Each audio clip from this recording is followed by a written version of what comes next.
Po sikur të thosha se mënyra më e sigurt për të fituar mbi dikë nuk është ta mposhtësh me forcë? Ndonjëherë fitoria fillon pikërisht duke pranuar të dukesh sikur ke humbur. Ky është arti i cenueshmërisë së llogaritur. Shumica përpiqen të duken të pathyeshëm. E shfaqin forcën, krenarinë dhe epërsinë e tyre. Pikërisht atëherë bëhen objektivi më i lehtë. Ai që e njeh psikologjinë njerëzore nuk nxiton të duket i fuqishëm. Ai zgjedh të duket i zakonshëm, i pasigurt, madje edhe i pambrojtur. Mos i trego dhëmbët. Lëri të besojnë se je i çal. Jepu një dobësi të vogël. Një gabim të parëndësishëm.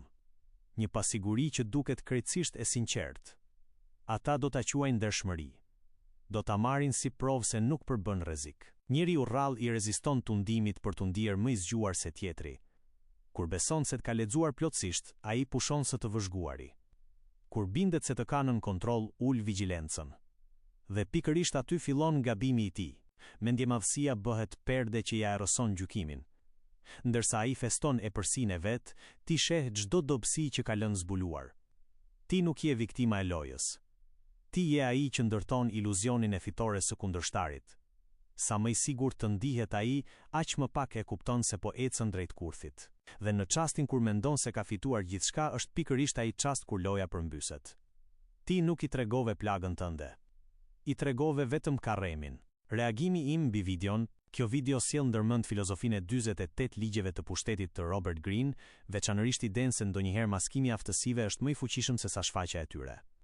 Në lojën e shahut, ashtu si në marrëdhëniet njerëzore, fituesi nuk është gjithmonë ai që lëviz me zhurmë, por ai që e detyron tjetrin të bëjë lëvizjen e gabuar.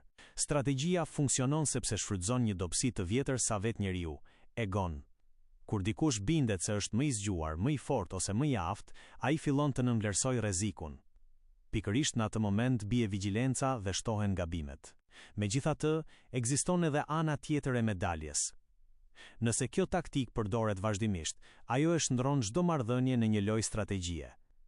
Besimi zëvendësohet nga dyshimi, ndërsa sinqeriteti nga maskat. Mund të fitosh një përballje, por rrezikon të humbasësh aftësinë për të krijuar marrëdhënie të vërteta. Ka një ndryshim të madh midis cenueshmërisë së sinqertë dhe cenueshmërisë së inskenuar. E para krijon afërsi, mirëkuptim dhe besim. E dyta krijon avantazh afatshkurtër, por mbështetet mbi manipulimin. Prandaj pyetja nuk është nëse kjo strategji funksionon. Historia tregon se shpesh funksionon. Pyetja e vërtetë është, çfarë çmimi je i gatshëm të paguash për një fitore të tillë? Po ti, a mendon se në botën e sotme është e nevojshme të luash me maska për të mbijetuar, apo fuqia e vërtetë qëndron te sinqeriteti, edhe kur ai të bën të dukesh i cenueshëm?